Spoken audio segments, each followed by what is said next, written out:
Hi, I'm Angel Jimenez, and I am an artist for the State Press. Where I got the idea is I saw that our numbers were low in the State Press, so we hadn't been getting that much engagement or clicks or views on our stuff, and that was a little disheartening. So I was like, how can we fix that? So I noticed like people love their pets, and just even doing my group project for JNC 3 and 5 and going to local animal shelters, I'm like, people love their dogs and cats. So I'm like, why don't I just throw this tweet out there and see what happens? So I threw a tweet out saying, oh, if I did this series where I draw ASU student pets, who would be interested?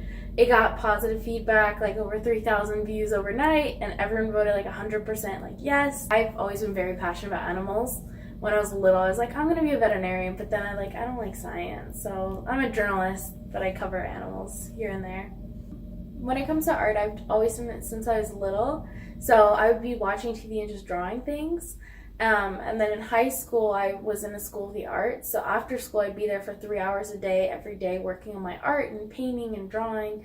So it's just kind of like a part of who I am. I can't imagine like myself without art in my life. So when it came to drawing the animals, I knew that's what I wanted to do instead of just writing about it, because there's only so much you can do with writing. But when you pair it with art, or you do a painting or a drawing, like that's impactful as well. And I think people kind of forget how important visual storytelling is. The process that I go through with Furry Friends is they'll tweet me like photos of their dogs.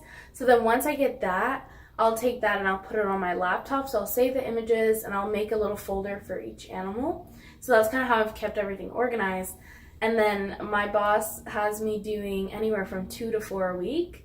So then once the time comes that week and I have free time, I look at the submissions, I pick which ones I want to draw, and then I'll sit down, I'll play music or watch Netflix, and then I kind of just like get into the zone and I just create the portraits. I'm kind of like the person that kind of just like dives in. So I draw everything right now on my Apple iPad Pro with an Apple Pencil.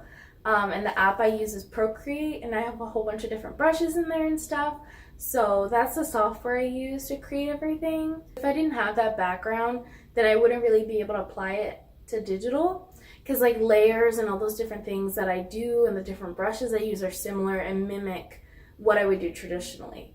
So I apply a lot of that background in traditional art into my digital art, and I feel that's helped it look a little bit more professional, because I have people come up to me and like, for the portraits, especially for the Furry Friends, they've come up to me and they're like, oh, did you oil paint that? And then I'm like, no, I did it digitally. And they're like, it looks like a painting. And I'm like, thanks. So yeah, if you want your pet to be featured in next semester's installment of Furry Friends, just tweet at me at AngelM_Jimenez.